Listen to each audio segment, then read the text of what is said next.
All right, welcome back, D.O.P.E family. We were just discussing amongst each other, what was it that we were doing when, we were out there playing the field and, what did that look like? And we kind of last, touched base with, the whole physical piece. So, physical, the mental.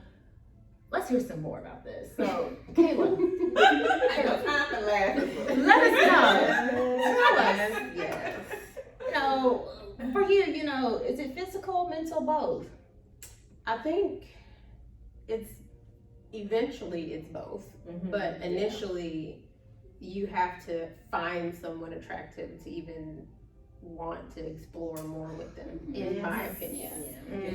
But I mean, once you meet someone and then you get into all the conversation and you're going on dates and you're doing things together and you learn the things that you like or the things that you don't like about them, that's how you figure out, do I want to stay with this person or do I want to end this and go talk to somebody else?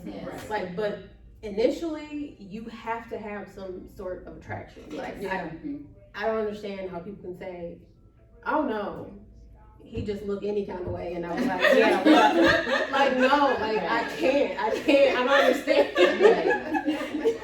Yeah. But what about, when you think about some of those friendships that you might have had with, a gentleman or, for the guys out there, female friends that you've had that might have not been on that attractive end of the spectrum, but you end up, getting to, know them and know their heart, and then you find yourself like, oh, I think I might like this person. Has anybody ever experienced that?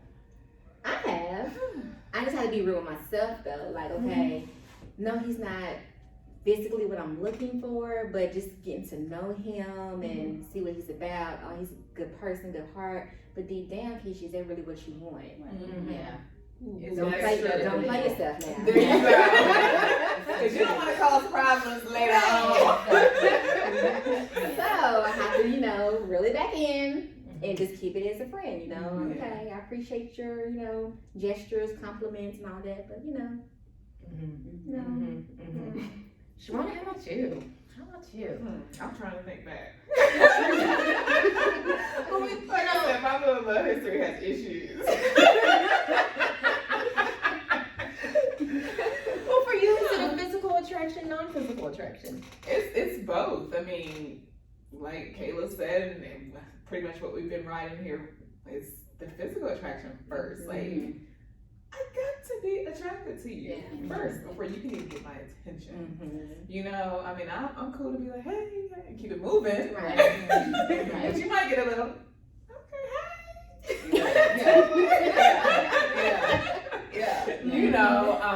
so it's definitely physical for me, and eventually.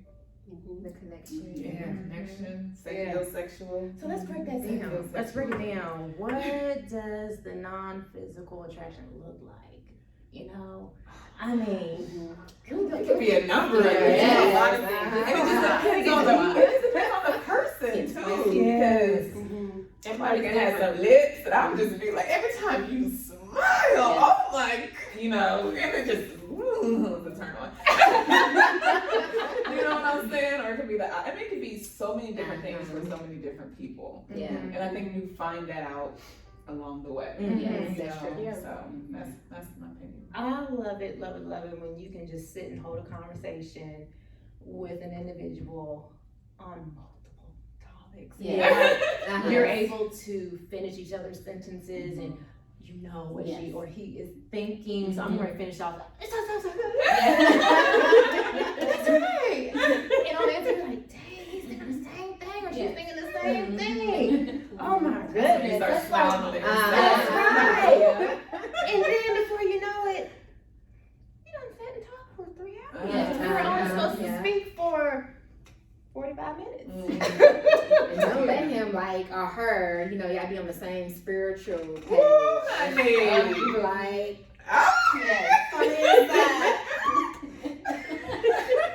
I've had it happen before, so that's all.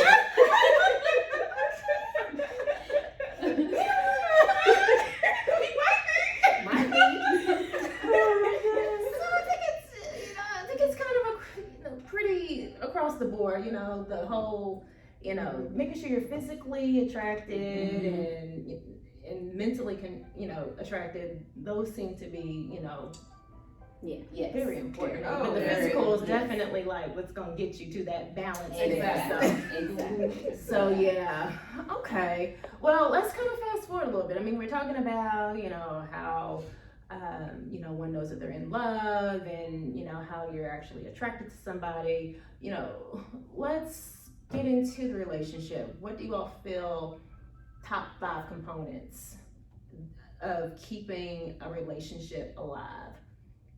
You know, what keeps that couple gelled together? Because I mean, it's not gonna be perfect all the time. Oh no. Communication. Yes, Yeah. communication. Let's break down communication. So that's our Yes. first one. Let's break down communication. A lot of people loosely use communication. And that's So let's talk about Yes, communication. so true. I mean, you just gotta keep those lines open. Yes. Like even when you just pissed off. Yes. Yeah. You know, and that's the hardest thing to do. Mhm. Yeah. That is the hardest thing to do, but you have, you know, if you're in a relationship, you'll have one person thinking one thing and one Yes. person thinking another. And until y'all talk about it, Yep. you know, you're having your own views on this other person. And it's Mhm. like, y'all gotta talk. Mhm. Y'all gotta talk. Like, seriously, y'all gotta talk. So I think that's a huge part of anything, any Yes. relationship. I mean, that's just so big. Mhm. Yeah. Mhm. And that's just what I have found out. Also, Yeah. from experience. Yeah. But I do think that's a Communication. high priority.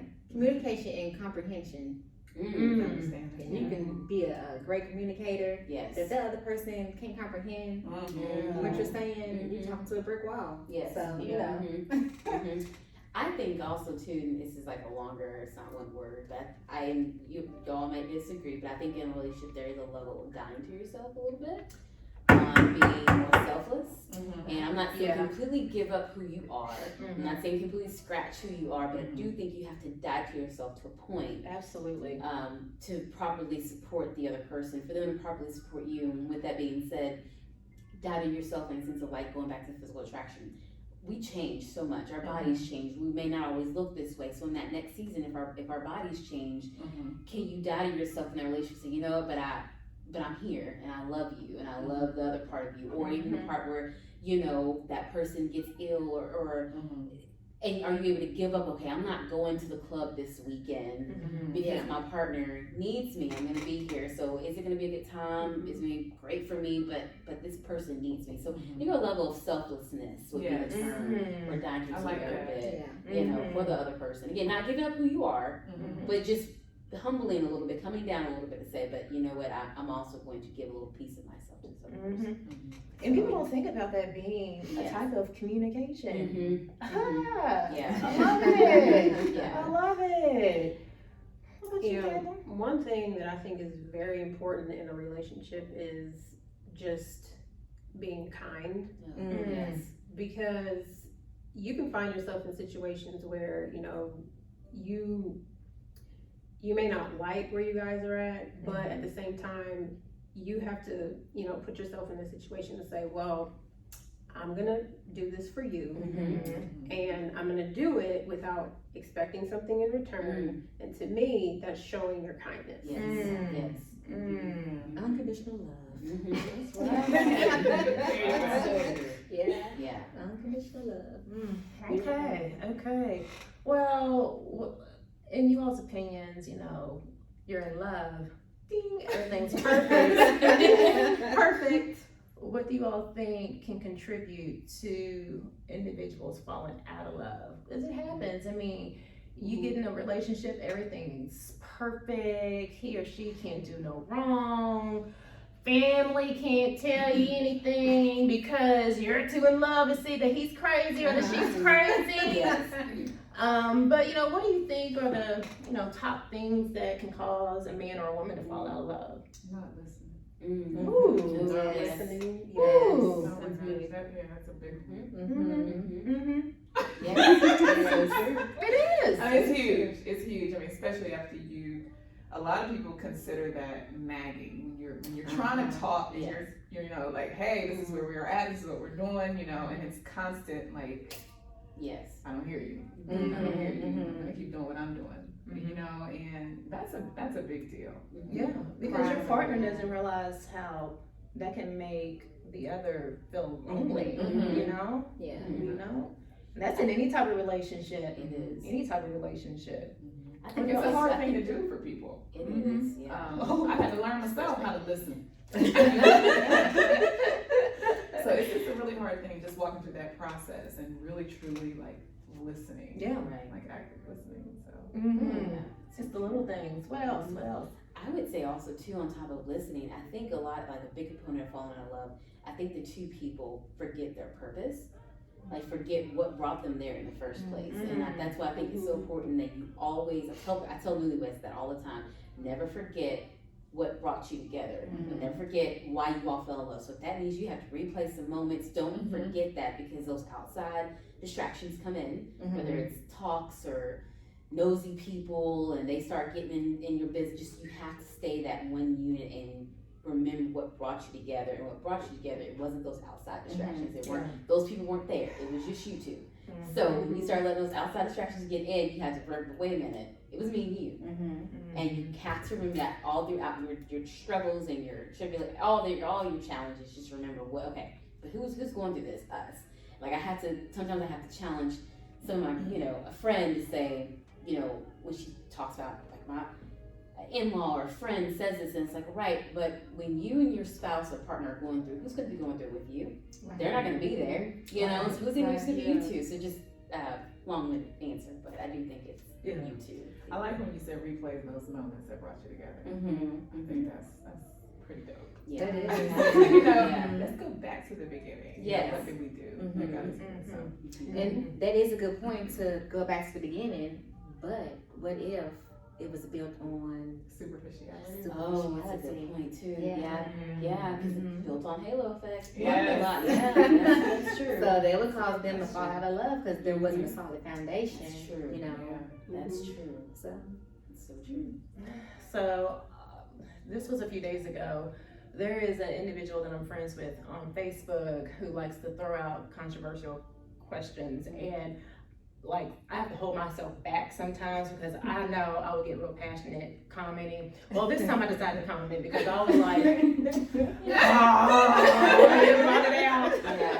and it was around why is divorce rate so high in the U.S. So I went on with my rant, but I wrapped up with, I think that there are a lot of households today that, don't give a good example of what a healthy relationship looks like. And there's not enough parents who are saying, hey, this is really how you should, treat a person in a relationship, a romantic relationship. And I said, there's just not enough of it. And if kids got more coaching, young people got more coaching, I think that, they can be in better positions for their future relationships. And guys, what I'm gonna do, before I expand on this, we're gonna take a break. Okay. Because we're gonna get a little bit deeper. right, put a pin in this one. Yes. Stay tuned. Bye, guys.